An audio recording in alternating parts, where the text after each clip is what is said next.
Welcome back to The Bit of Truth for a Weird Wednesday, the best place on the internet to find all of the news read right. If you hate the mainstream media and the way they read their censored bullshit, then you're in the right place. We've got a bunch of stories for you today that'll leave you scratching your heads. So let's go.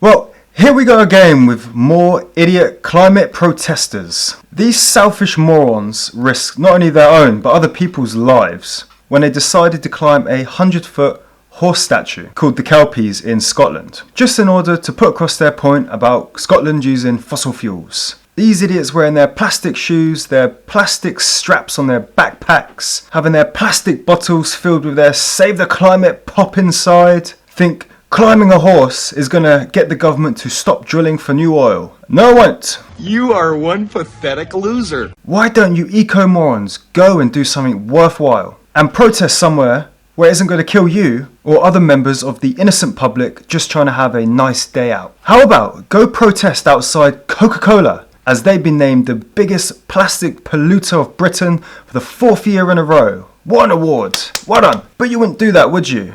Oh no, you wouldn't. You wouldn't protest something that you actually use yourself. Well, actually you would, because you like to protest climate and then jump on an airplane to Thailand. Hypocrisy, my friend. Oh, we've got vegans today. These vegans are playing a naughty trick on us. Tick bites can now spark a deadly meat allergy. Oh yes, these vegans are getting very creative in their ways to stop us from eating meat. I'm not now going to double, I'm going to triple my meat consumption in an offset against your bullshit. Does anyone fancy having a barbecue with me? I know a nice vegan restaurant just a couple streets away, and there's a perfect place to sizzle my steaks right outside. Hey, we're gonna barbecue. Now, speaking of going meatless, 81% of trans endure pain in the 5 years after their gender change procedures. More than half of them say that sex is painful, and a third of them are left incontinent. Well, there you go. Who would have thought that mutilating your body would have such an effect? Stop it. Get some help. Now, if we could only stop pushing this bullshit on kids. A mother is shocked at her 11-year-old autistic son's sex education classwork that pushes trans ideologies. Yes, this mental illness that is now being pushed onto kids has left this child constantly speaking about masturbation. I've said it once, I'll say it again. The people that created and pushed this, and the people that gave it a go-ahead, and also the teachers that don't refuse to teach this, should all be locked up for a very long time. Oh, look at these rainbow flags, how beautiful, how inspiring, I'm so proud. Stop! Stop it! Last week we had the Muslims that don't want to die next to us. This week we have the LGBTQCDA, the alphabet people, saying that they don't want to live next to us. Yes, that's right. Gay and transgender students have been offered their own halls of residence in at least 7 universities within the UK. Oh, what a fantastic idea this is. Let's just keep creating a divide whilst trying to preach to us about inclusivity all at the same time. How oxy are your morons? That's a very pretty point. Speaking of morons, we got some more here. There is fury as the Shakespeare's Globe Theatre lets a man in a gimp suit wander around, horrifying families, and they didn't kick him out because his fetish outfit did not contain any offensive words. See, this is exactly what happens when we try and preach inclusivity. It's funny because if I walked into this place wearing a t-shirt that said something like "White Lives Matter" or "I'm a straight white male and proud," I'd be thrown out quicker than it takes me to say diversity. It's funny because it's true. Let's jump into the world of politics, even though I am completely apolitical now, as I don't trust any of them. They are all a bunch of deceptive and deceitful little donuts. A rising Tory star who looks like he has just stopped breastfeeding has now been suspended after being pictured snorting the white powder off of a signed photograph of David Cameron. Well, at least David Cameron has come in useful for something.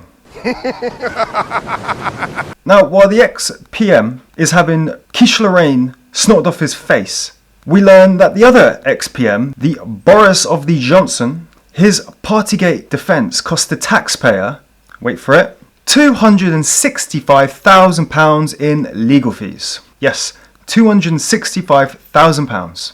So this millionaire moron who bumbles through every single sentence he makes and has more kids than he can actually count up to has left us to pick up the bill. And the most annoying thing is, we're picking up the bill for something that he told us not to do, but did himself anyway. What a hypocrite. It's called the double standard, Bob. Now, I've been bringing you police stories in the UK quite often, more than often every day. Let's have a look at what's going on with the police force in the United States. Now, it seems that their police people are not too bright either, as these bunch of cops rush to a house after a body is found in a car report.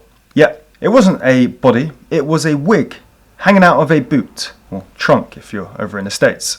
Do they have the same prerequisites of being a moron over there as well in order to join the force? It looks like it.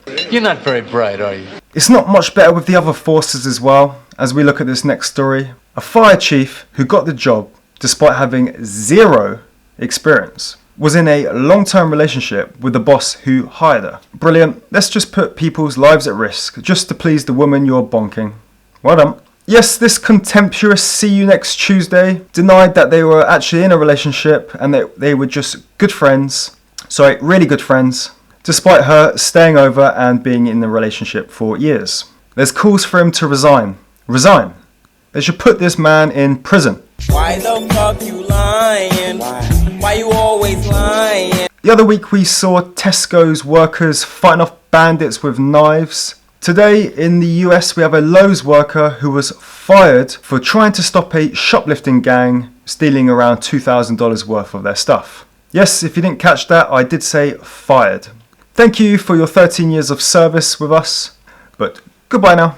We told you that you must not intervene with anyone shoplifting and you must call the authorities, who are too busy trying to figure out if it's a dead body inside of a trunk and not just a bit of hair.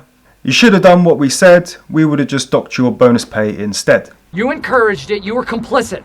And finally today, Brits are getting so fat and lazy that the green man that helps us cross the road now has to be programmed slower just to give us enough time to be able to cross. Oh yes, we're sitting down for so long, stuffing our faces with McDonald's, crisps and cakes, that in order for us not to get hit by a speeding car, we will just adjust the time that it takes for you to cross the road.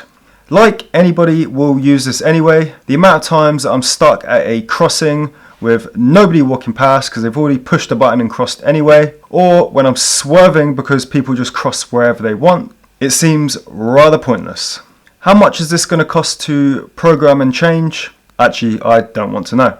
More than you can afford, pal. Right, that's all we've got time for a weird Wednesday. Hope you guys enjoyed the video. Thank you for watching. If you did, give it a thumbs up. If you're not already subscribed, hit that subscribe button up, please. Hope you enjoy the rest of your day, and I'll see you back tomorrow for some more.